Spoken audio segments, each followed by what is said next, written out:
مرحبا بكم في خيمتي. شلاضة تاع الخيار تاع المطاعم السورية جبتها لكم بواحد لاصوص بالطحينة اللي راح تزيد لها بنة. تبعوا معايا.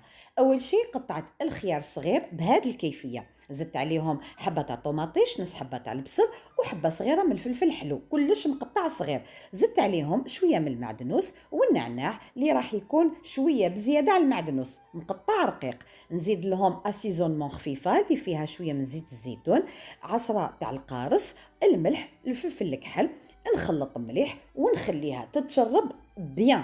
من جهة أخرى عندي في ريسيبيون نحط أي ياغورت ناتور مع واحد جبن طاري ولا الفرomاج فري ولا البتي سويس مع تنين مغارف كبار من الطحينة. نزيد عليهم العصير تاع نص حبة تاع القارص وشوية من زيت الزيتون، ونحط بيان سور الملح ورشة من فلفل الكحل. نخلط مليح غير بالفوي كيما راكم تشوفوا. من بعد نقدمها، نجيب صحن التقديم ديالي. اولا نحط هاد لاصوص اللي حضرناها، نفرشها مليح فوق التبسي ديالي، ونحط هذيك السلطه اللي تكون تشربت مليح ونستفها كيما راكم تشوفوا. نستفها هكذا بالطبع غير بالمغرفه.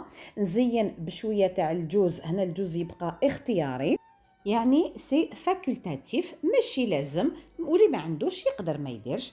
نزيد لها حبيبات تاع الزيتون ورقات تاع النعناع للتزيين مع اون ترانش دو سيترون، وفي الاخير نزيد لها رشه من السماك. نقول لكم جربوها، اكيد راح تحبوها، تجيب بنينه على تاع المطاعم على ضمانتي. ما تنساوش تخليو ان كومونتير يفرحني ويشجعني، وابونيو.